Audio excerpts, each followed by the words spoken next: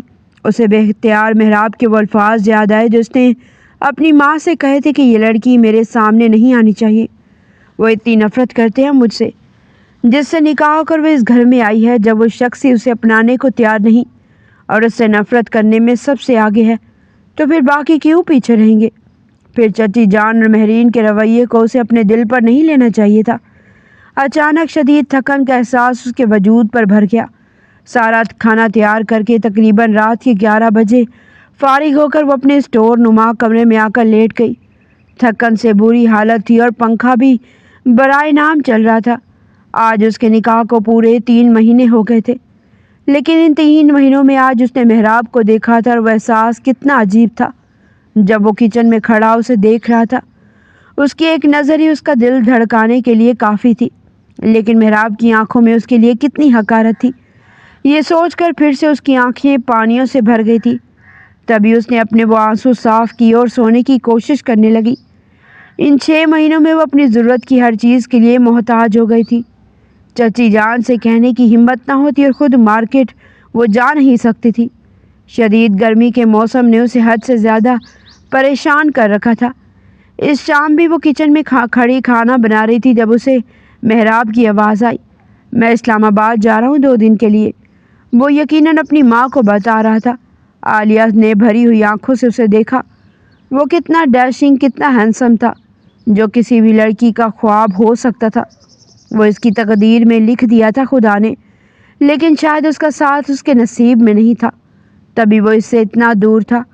عالیہ کی آنکھوں میں آنسو تھے۔ اسے لگا شاید جانے سے پہلے ایک بار محراب اسے آواز دے گا، اپنا کوئی کام کہے گا، یا اس کی آنکھوں میں تھوڑی بہت اپنائیت ہی موجود ہوگی، لیکن محراب کے جانے سے پہلے ایک نظر بھی اس کے وجود پر نہیں پڑی تھی۔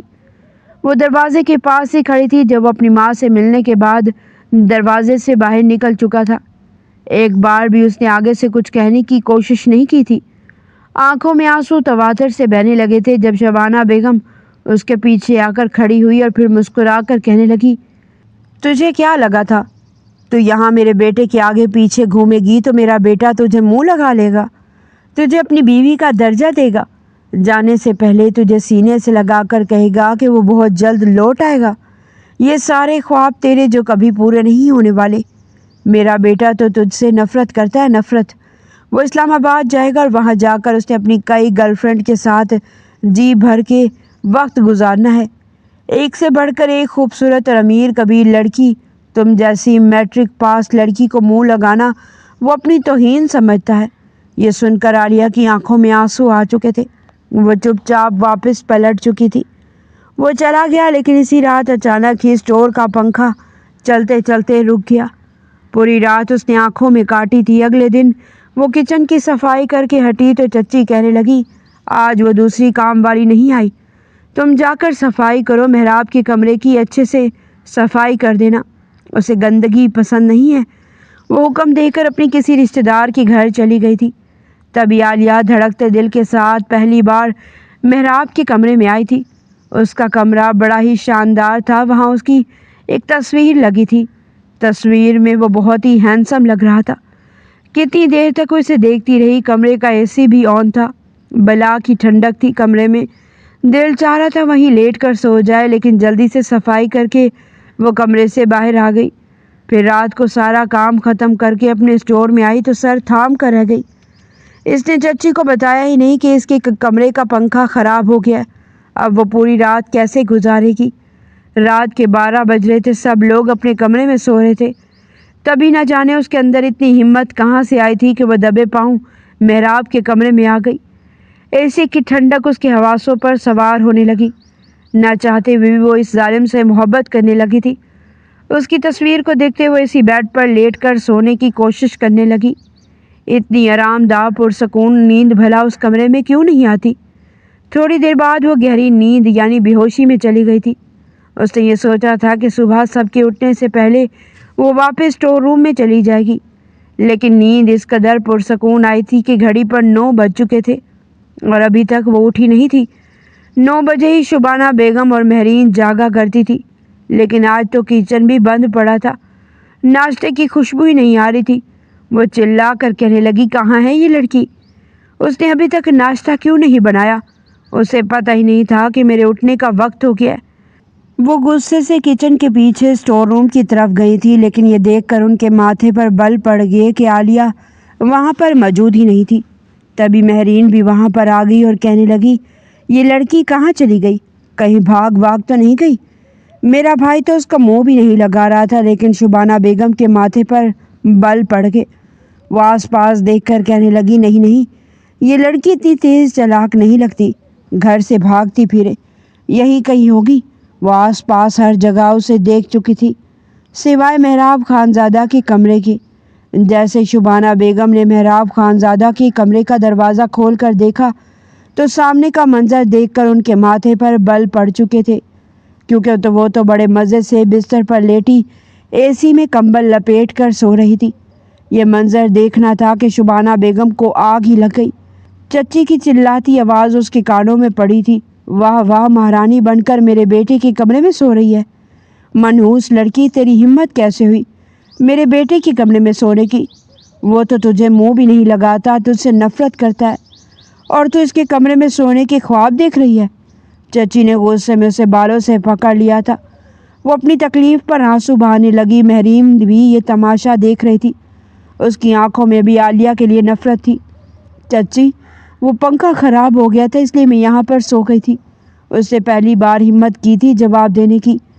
چچی نے اسے زوردار دھکا دیا۔ اگر آئندہ تو نے محراب کے کمرے میں قدم بھی رکھا یا اس کے بستر پر سونے کی کوشش بھی کی تو تجھے ایسے دھکے دے کر اس گھر سے نکلواؤں گی کہ کبھی یہاں قدم نہیں رکھ سکے گی۔ وہ اپنے آپ کو سنبھال کر روتی ہوئی اسٹور میں آ کر بیٹھ گئی۔ کتنی دیر تک ہچکیاں لے کر روتی رہی۔ یہی تھا اس کا نصیب، اوقات سے زیادہ خواب دیکھنے کی۔ اس نے ہی ہمت کیسے کی؟ کاش ماں باپ مرنے سے پہلے مجھے کسی یتیم خانے میں چھوڑ دیتے تو آج یہ ذلت بھری زندگی میرے مقدر میں نہ ہوتی۔ نہ چچی نے اس کے کمرے کا پنکھا صحیح کروایا، نہ اس کی ہمت تھی کہ کہیں اور جا کر سو سکتی، اس لیے وہیں پر گرمی میں لیٹی رہی۔ جب چکر آنے لگے تو وہ اٹھ کر واش روم میں آ گئی۔ پہلے اچھی طرح نہائی اور اس کے بعد بدن پر گیلے کپڑے ہی ڈال لیے۔ وہ چوروں کی طرح واش روم سے نکلی تھی، لیکن اندھیرے میں اچانک ہی کسی کے لمبے چوڑے وجود سے ٹکرا گئی۔ روشنی چمکی تو اسے محراب کا چہرہ نظر آیا۔ 2 دن بعد وہ دوسرے شہر سے واپس آیا تھا۔ اپنے سامنے دیکھ کر چونک گیا۔ گیلے بال، گیلے کپڑے، عجیب سی مہک آ رہی تھی۔ نازک وجود کی رعنائیاں صاف جھلک رہی تھی۔ عالیہ کی نگاہیں زمین میں گڑ گئی تھی۔ محراب جب بھی اسے دیکھتا اس کی نگاہوں میں کشش ہوتی، پھر وہ اپنے آپ کو سنبھال لیتا۔ اپنی ماں سے اس لڑکی سے نفرت کرنے کا وعدہ جو کر چکا تھا، لیکن ابھی شدید تھکا ہوا تھا، اس لیے کہنے لگا، 1 کپ چائے بنا کر لاؤ میرے کمرے میں۔ اس نے پورے استحقاق سے اسے حکم دیا تھا۔ وہ سر جھکا کر رہ گئی۔ حکم پر عمل درآمد بھی کرنا تھا، اس لیے خاموشی سے کچن میں آ کر چائے بنانے لگی۔ اسے اچھی طرح معلوم تھا وہ کیسی چائے پیتا ہے۔ اس کی پسند کی چائے بنا کر اس نے دوپٹے کو اپنے وجود کے گرد اچھی طرح لپیٹا، پھر چائے دینے اس کے کمرے میں آ گئی۔ سارے گھر والے خواب خرگوش کے مزے لے رہے تھے۔ وہ کانپتی اس کے کمرے میں آئی جو بیڈ پر نیم دراز تھا۔ چائے رکھ کر جیسے ہی پلٹنے لگی، اچانک محراب نے اسے آواز دی، نظر نہیں آتا کہ میں اتنے لمبے سفر سے تھک کر آیا ہوں؟ تھوڑی کمر دباؤ، میری شدید درد ہو رہا ہے۔ اس نے ایسے حکم دیا جیسے ان دونوں کے درمیان میاں بیوی والے بہت اچھے تعلقات ہیں۔ عالیہ نے شکوہ کنہ نظروں سے اس کی طرف دیکھا تھا۔ وہ اچھی طرح جانتا تھا کہ اس نے اسے بیوی کا کبھی بھی درجہ نہیں دیا، پھر بھی اسے ایسا حکم دے رہا تھا۔ اب وہ ڈر بھی رہی تھی انکار کرنے سے، اس لیے چپ چاپ وہیں کونے پر بیٹھ کر اس کے کندھے دبانے لگی۔ نرم و نازک ہاتھوں کا لمس اور اس کے وجود کی خوشبو محراب کے اعصاب پر چھانے لگی۔ وہ ویسے ہی بہت تھکا ہوا تھا۔ کیا میں تم سے اپنا حق وصول کر سکتا ہوں؟ اس کے اس سوال پر عالیہ کی آنکھیں پھٹی کی پھٹی رہ گئی تھی۔ وہ ایک دم ہی اٹھنے لگی تو محراب نے اس کا ہاتھ پکڑ کر خود پر گرا لیا۔ شوہر ہوں تمہارا، حق رکھتا ہوں تم پر، اس لیے انکار نہیں کر سکتی۔ مجھے تمہارے وجود سے سکون چاہیے اور اس کمرے کی باتیں باہر نہیں جانی چاہیے۔ اس کا لہجہ دھمکی لیے ہوئے تھا۔ عالیہ کا وجود لرز رہا تھا۔ محراب دھیرے دھیرے اس کے وجود میں اترنے لگا۔ وہ خاموش آنکھوں سے احتجاج کر رہی تھی لیکن کچھ بولنے کی ہمت نہیں تھی۔ محراب کو آج سے پہلے کبھی اپنے جذبات پر اس قدر بے بسی محسوس نہیں ہوئی تھی۔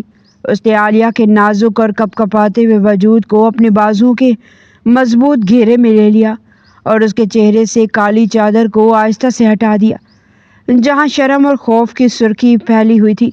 محراب کی گہری اور نشیلی نظریں عالیہ کے گیلے بالوں سے ٹپکتی بوندوں اور اس کے چہرے کی معصومیت پر جم کر رہ گئیں۔ اس نے اپنی تپتی ہوئی انگلیاں عالیہ کی گالوں پر پھیری تو عالیہ نے ڈر کر اپنی آنکھیں بند کر لی، لیکن محراب نے اسے مزید خود کے قریب کر لیا اور اس کے کان کے پاس جھک کر اپنی گرم سانسوں کے ساتھ دھیمی آواز میں بولا، تم صرف میری ہو اور تمہارا یہ روپ صرف میرے لیے ہے۔ اس کے بعد محراب کے لب عالیہ کے ماتھے پر ٹک گئے، جہاں محبت اور حق کا ایک ایسا لمس تھا جس نے عالیہ کے دل کی دھڑکنوں کو بے ترتیب کر دیا۔ محراب نے انتہائی نرمی اور پیار سے عالیہ کو بستر پر لٹا دیا اور خود اس کے اوپر جھک گیا۔ اس کے ہاتھ عالیہ کی نازک کمر کے گرد کس کے اور اس کے وجود کی دل فریب خوشبو میں خود کو مکمل طور پر بھلا بیٹھا۔ عالیہ جو اب تک صرف نفرت اور حقارت جھیلتی آئی تھی، اس اچانک ملنے والی والہانہ محبت اور شوہر کے لمس سے پگھلنے لگی تھی۔ اس نے محراب کے کندھوں پر اپنے ہاتھ رکھ دیے اور اس کی آغوش کی تپش میں اپنی زندگی کی تمام تلخیاں بھول گئی۔ محراب نے اس کے ہونٹوں پر اپنے لب رکھ کر اس کی دھیمی سسکی کو اپنے اندر اتار لیا اور رات کے اس گہرے اندھیرے میں وہ دونوں دنیا مافیا سے بے خبر ہو کر ایک دوسرے کے وجود میں گم ہو گئے، جہاں صرف ان کی سانسوں کی گرمی اور دھڑکنوں کا شور تھا۔ محراب نے اسے اپنی محبت کے ایسے سحر میں جگڑ لیا تھا کہ عالیہ کا سارا خوف ختم ہو گیا اور وہ اس حسین ترین رات کے رومانوی سحر میں بہتی چلی گئی۔ اچانک سے اتنی محبت ملنے کا احساس اسے آسمان میں اڑنے کے خواب دکھا رہا تھا، لیکن وہ نہیں جانتی تھی کہ آج کی رات اس کے لیے محض ایک سپنا بن کر رہ جائے گی۔ لمحے بھر میں وہ سب ہو گیا جس کے بارے میں عالیہ نے خواب میں بھی نہیں سوچا تھا۔ وہ بیچاری اس غلط فہمی میں مبتلا ہو گئی کہ شاید محراب نے اسے اپنی زندگی میں قبول کر لیا ہے۔ وہ گہری نیند میں اس کے سینے پر سر رکھ کر سو رہی تھی۔ اسے لگا تھا کہ بس اب سب کچھ ٹھیک ہو جائے گا، اس کا شوہر اسے اپنا بنا لے گا اور کل صبح ہی وہ سب کو بولے گا کہ کوئی اس پر کوئی ظلم نہ کرے۔ یہ اس گھر کی بہو ہے، وہ بھی اکلوتی اور لاڈلی۔ وہ اس طرح کے خیالوں میں گم تھی کہ بس اگلی صبح اس کی زندگی میں نئی خوشیاں لانے والی ہے۔ مگر جیسے ہی محراب خانزادہ اپنے ہوش و حواس میں آیا تو اسے اپنے سینے پر ایک بوجھ محسوس ہوا۔ اس نے آنکھیں کھول کر جب اس نسوانی وجود کو دیکھا تو ہڑبڑا کر اٹھ بیٹھا۔ پھر جب گہری نیند سوتی ہوئی عالیہ کو دیکھا تو اس کا پارا ہائی ہو چکا تھا۔ وہ شدید قسم کی نفرت محسوس کرنے لگا تھا۔ گزشتہ رات کے لمحات اسے یاد آنے لگے۔ وہ کافی تھکا ہوا تھا، اسے سکون چاہیے تھا اور ایسے میں اس نے بہت ہی غلط حرکت کر دی تھی جو وہ کرنا نہیں چاہتا تھا۔ اسے اب سچ میں شرمندگی محسوس ہو رہی تھی۔ وہ فوراً ایک جھٹکے سے اسے اپنے سینے سے الگ کر گیا اور وہ جو گہری نیند سو رہی تھی فوراً ہڑبڑا کر آنکھیں مسلنے لگی، لیکن اچانک ہی محراب کی گراتی آواز سے اس کی آنکھ کھلی۔ اٹھو یہاں سے، جاؤ اور آج جو کچھ بھی ہوا ہے اس کے بارے میں کسی کو بتانے کی ضرورت نہیں۔ یہ سب میں نے جذبات میں آ کر کیا، مجھ سے بہت بڑی غلطی ہو گئی، ورنہ میرے دل نے کبھی بھی تمہیں اپنی بیوی تسلیم نہیں کیا۔ محراب کی یہ پتھریلے الفاظ عالیہ کے کانوں میں پگھلے ہوئے شیشے کی طرح اترے اور اس کا ہنستا ہوا دل لمحے بھر میں راکھ کا ڈھیر بن گیا۔ وہ جو ابھی محبت کے حسین خواب دیکھ رہی تھی ایک دم ہی اس حقیقت کے تھپڑ سے لرز اٹھی۔ محراب نے اسے انتہائی بے دردی سے اپنی باہوں سے دور جھٹکا اور اس کے گیلے کپڑوں اور بکھرے بالوں کو حقارت سے دیکھتے ہوئے بیڈ سے نیچے اترنے کا اشارہ کیا۔ عالیہ نے اپنے کانپتے ہاتھوں سے چادر کو اپنے وجود کے گرد لپیٹا اور اس کی آنکھوں سے آنسوؤں کا سیلاب بہہ نکلا۔ وہ حیرت اور صدمے سے محراب کا چہرہ دیکھنے لگی۔ یہ کیا آپ کیا کہہ رہے ہیں؟ خدا کے لیے کہہ دیجئے کہ آپ مجھ سے کوئی بہت برا مذاق کر رہے ہیں۔ اس کی آنکھیں آنسو بہانے لگی۔ اسے یقین نہیں آ رہا تھا کہ وہ محراب کے چہرے کی طرف دیکھنے لگی جہاں اب صرف بیزاری اور غصہ تھا۔ محراب نے اسے ایک بار پھر گھرراتے ہوئے کہا، تم جیسی جاہل لڑکی کو میں اپنی بیوی بنا کر اس شاندار کمرے میں رکھوں؟ یہ تمہاری خام خیالی ہے۔ اپنی اوقات مت بھولو اور فوراً یہاں سے دفع ہو جاؤ۔ مجھے تمہاری صورت سے بھی گھن آ رہی ہے۔ اور ہاں، یاد رکھنا اگر آج کی رات کے بارے میں کسی کو بھی بتانے کی ہمت کی تو مجھ سے برا کوئی بھی نہیں ہوگا۔ میں نے جو کچھ بھی کیا صرف جذبات میں آ کر کیا، ورنہ میں تم سے کبھی کوئی تعلق نہیں بناتا۔ اپنی ماں سے وعدہ کیا ہے تمہیں نہ اپنانے کا، اور میں نے آج یہ وعدہ توڑ کر اپنے آپ کو گناہ گار کر دیا۔ جاؤ تم یہاں سے۔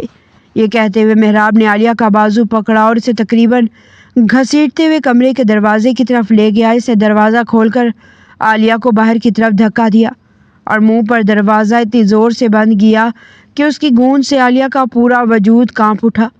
وہ اندھیرے کوریڈور میں اکیلی کھڑی اپنے آنسو بہا رہی تھی اور اس کی سسکیاں ضبط کے تمام بندھن توڑ رہی تھی۔ وہ تھکے ہارے اور ٹوٹے ہوئے قدموں سے کچن کے پیچھے بنے اس چھوٹے سے اسٹور روم کی طرف بھاگی جہاں گھٹن اور اندھیرا اس کا منتظر تھا۔ اسٹور میں پہنچتے ہی وہ زمین پر بیٹھ گئی اور اپنے گھٹنوں میں سر دے کر پھوٹ پھوٹ کر رونے لگی۔ اس کا جسم صدمے سے بری طرح کانپ رہا تھا اور اسے بار بار محراب کے وہ الفاظ یاد آ رہے تھے جنہوں نے اس کی عزت نفس کو تار تار کر دیا تھا۔ وہ رات کے اس پچھلے پہر اپنی بے بسی اور لاوارث ہونے پر تڑپ رہی تھی اور اس کے دل میں بس ایک ہی فریاد نکل رہی تھی کہ کاش اس کے ماں باپ زندہ ہوتے تو اسے اس طرح کھلونا بنا کر پھینکا نہ چاہتا۔ وہ اسی تپتے ہوئے فرش پر لیٹ کر سسکیاں لیتی رہی اور اس کے آنسو اس کے بستر کو بھگوتے رہے۔ کیوں کیا آپ نے میرے ساتھ ایسا؟ کاش آپ مجھے وہ لمحات نہ میسر کرتے، یا پھر وہ ذلت نہ دیتے جو کچھ وقت گزرنے کے بعد آپ کے الفاظ نے مجھے دی ہے۔ محراب جیسے واپس پلٹا تو دوبارہ بستر پر لیٹنے لگا، لیکن جیسے بستر کی چادر پر نظر پڑی تو اسے ایک دم سے گھن آنے لگی تھی اور شدید غصہ بھی آ چکا تھا کیونکہ بستر کی چادر کافی جگہ سے اپنا رنگ بدل چکی تھی۔ وہ تو بالکل سرشاری میں ڈوب کر اس کے وجود پر شدتیں لٹاتا رہا تھا، لیکن اب بستر کی چادر چیخ چیخ کر یہ گواہی دے رہی تھی کہ وہ معصوم سی لڑکی اپنی پاک دامنی اس کے حوالے کر چکی ہے۔ اسے شدید گھن آنے لگی تھی۔ وہ اس بستر پر لیٹ نہیں سکتا تھا۔ غصے سے اس نے بستر کی چادر کو اٹھا کر فرش پر پٹکا تھا اور پھر الماری سے دوسری بیڈ شیٹ نکال کر اس نے بستر پر بچھائی تھی۔ رہ رہ کر اسے وہ لڑکی یاد آ رہی تھی، وہ لمحات یاد آ رہے تھے جو اسے اس کے قریب لے کر گئے تھے، لیکن اب اسے گھن محسوس ہو رہی تھی۔ وہ دل ہی دل میں سوچ چکا تھا کہ اب جو کچھ مرضی ہو جائے وہ دوبارہ اس لڑکی کے قریب نہیں جائے گا، اسے ہاتھ نہیں لگائے گا، خود کو کمزور پڑنے نہیں دے گا۔ وہیں دوسری جانب عالیہ کے وجود میں درد کی ٹھیسیں اٹھ رہی تھی، مونڈی ڈھال تھی اور اس سے بھی کہیں زیادہ اذیت اسے محراب کا رویہ دے چکا تھا۔ وہ پوری رات روتی رہی۔ صبح اس نے اپنے آنسو خشک کر لیے تھے۔ ناشتے کی ٹیبل پر محراب نے اسے نظر بھر کر بھی نہیں دیکھا تھا، لیکن وہ نہیں جانتا تھا اس کا غرور اور اس کا تکبر خدا ایک جھٹکے میں توڑنے والا ہے۔ وہ صبح اپنے آفس پاؤں پر چل کر گیا تھا، لیکن گھر واپس آتے ہوئے اچانک اس کی گاڑی شدید ایکسیڈنٹ کا شکار ہو گئی تھی۔ گھر پر آنے والے فون نے قیامت ڈھا دی تھی۔ محراب خانزادہ کا ایکسیڈنٹ ہو گیا ہے۔ وہ اس وقت ہاسپٹل میں زندگی و موت کی جنگ لڑ رہا ہے۔ یہ خبر آتے ہی چچا جان، چچی اور مہرین سب ہاسپٹل بھاگے تھے، جبکہ وہ معصوم جو چپ چاپ کچن میں کھڑی کام کر رہی تھی اسے بھی ملازمہ نے بتایا تھا کہ محراب کے ساتھ یہ سب ہوا ہے۔ اس نے یہ خبر سنتے ہی اپنے دل پر ہاتھ رکھ لیا تھا۔ بس اس کا ایک ہی ورد لگا رہا تھا کہ اس کا سہاگ سلامت رہے، بھلے وہ جیسا بھی تھا اس کا شوہر تھا۔ اس کا دل دھک دھک کر رہا تھا۔ تو کیا خدا جان بوجھ کر ان دونوں کا وہ رشتہ بنانا چاہ رہا تھا؟ وہ حیرت سے سوچ میں مبتلا تقدیر کے اس انجام پر حیران تھی۔ ہاسپٹل پہنچتے ہی شبانہ بیگم نے تو وہاں پر وویلا مچا دیا تھا۔